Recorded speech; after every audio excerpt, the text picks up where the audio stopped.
Makanya orang yang kaya itu sebenarnya orang yang sudah selesai dengan dirinya sih. Iya, benar. Dia ngomongnya bukan aku butuh ini, aku butuh itu. Enggak, tapi mereka butuh apa? Si ini butuh apa? Apa yang bisa saya bantu? Itu kaya.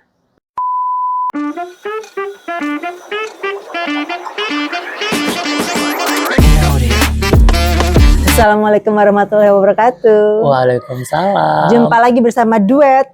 Kita mau ngobrolin tentang yang lainnya. Apakah itu? Kaya. Tentang kaya kan? Kaya seperti? Atau kaya? Kaya rich? Kaya rich. Oke.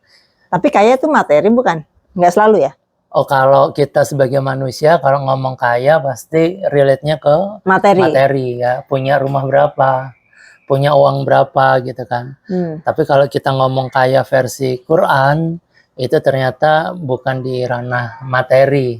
Kalau kan ada Asmaul Husna. Kalau nggak salah 89 atau 80 sekian. Allah pemberi kekayaan. Allah pemberi kekayaan. Artinya Allah yang menyukupkan kan. Di Quran tuh nggak ada kata-kata mengkayakan, tapi mencukupkan. Mencukupkan segala kebutuhan gitu. Contoh, Allah itu mencukupkan kita tanpa kita sadari bahwa itu adalah sebuah nikmat. Misalnya nafas. Salah satunya ya. Nafas itu kan independen ya. Kita mau tidur aja nafas itu masih berjalan gitu. Kita lupa aja nafas itu tetap ada gitu. Tapi kita baru tahu ketika nafas itu nggak ada, maka kita disebutnya mayat kan. Contoh juga penglihatan. Kita anggap biasa setiap hari bisa melihat. Begitu itu Allah ambil baru kita tahu, oh ini ya nikmat Allah gitu. Jadi yang dinilai kaya itu sebenarnya banyak hal ya. Rezeki itu merupakan kekayaan juga loh.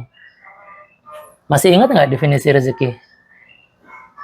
Rezeki adalah hal yang Allah berikan untuk kita menjalani kehidupan, menjalani keseharian. Itu rezeki. Rezeki itu adalah hal-hal yang Allah berikan agar kita bisa bertahan hidup. Bisa bertahan hidup. Ya, contoh misalnya tadi nafas. Nafas, selama masih ada nafas, pasti masih ada rezekinya Allah. Yaitu ya nafasnya itu sendiri kan. Karena ketika nafas masih bersatu dengan raga, kita masih bisa berbuat kebaikan. Maka berbuat kebaikan itu akan terkonversikan menjadi sebuah pahala. Jadi setiap makhluk yang hidup itu pasti masih ada rezekinya Allah. Minimal nafas ini masih nempel gitu deh. Betul. Ya.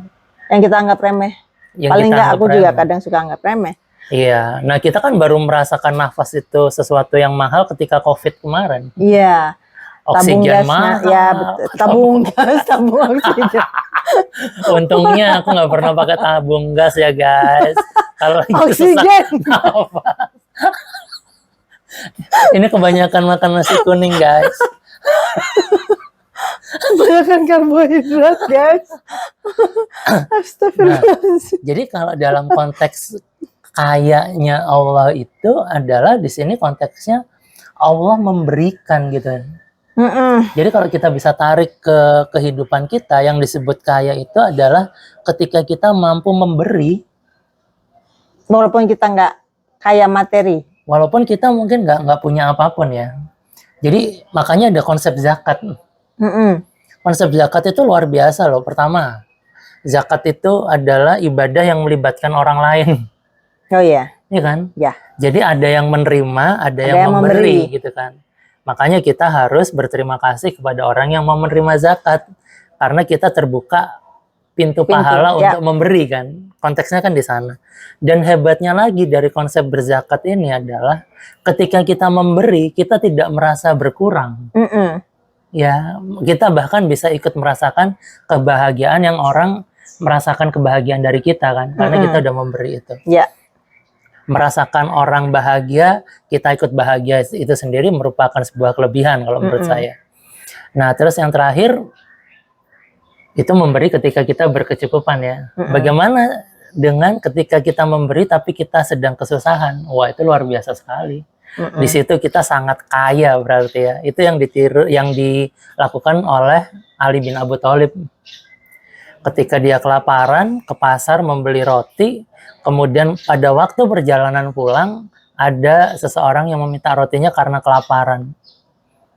Sama Ali, roti itu diberikan, kemudian bilang ke Fatimah, dia sudah membeli roti, tapi ada yang lebih membutuhkan, maka hari ini kita berpuasa. Masya Allah. Itu mah levelnya udah itu yang disebut kaya gitu. Jadi kaya itu bukan menumpuk harta kekayaan.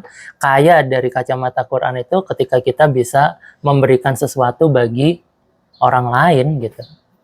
Makanya orang yang kaya itu sebenarnya orang yang sudah selesai dengan dirinya sih. Iya, benar. Dia ngomongnya bukan aku butuh ini, aku butuh itu. Enggak, tapi mereka butuh apa? Si ini butuh apa? Apa yang bisa saya bantu? Itu kaya. Gitu. Jadi kita udah kaya? Belum.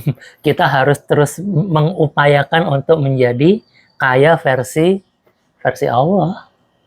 Semakin banyak kita memberi, itu pun akan memperkaya kita sih sebenarnya. Memperkaya apa? Empati kita dilatih ya. Kita lebih sensitif lagi, kita lebih cepat lagi untuk berbuat sesuatu yang baik tanpa difikirkan terlebih dahulu. Itu yang nanti kita kenal dengan akhlak. Akhlak itu kan perbuatan baik yang tanpa dipikir.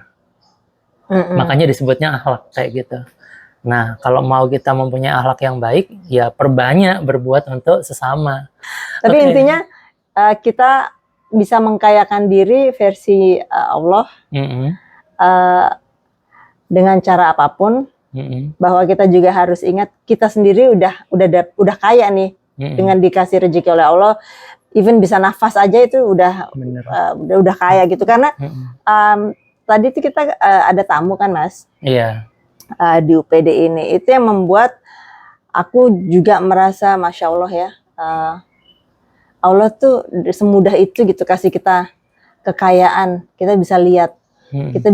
Kita nggak perlu belajar braille untuk tunanetra, kita nggak perlu belajar sign language karena kita nggak bisa bicara atau mendengar gitu. Allah kasih semuanya tuh luar biasa. Iya. Kadang itu nggak kita lihat ya. Enggak, karena kekurangan itu nggak ada di sekitar kita. Iya, benar. Maka ketika kita kumpul sama yang berbeda, kita baru bisa tuh merasakan betapa beruntungnya kita gitu kan konteksnya. Betapa kayanya kita. Betapa kayanya kita. Masya Allah. Saya bangga jadi saudaramu. Saya juga. Karena kamu selalu membackup. Ya sudahlah, kita pamit saja sebelum makin kemana-mana. Pamit dulu, saya Nana. Saya Wiwit. Assalamualaikum warahmatullahi wabarakatuh. Wabarakatuh.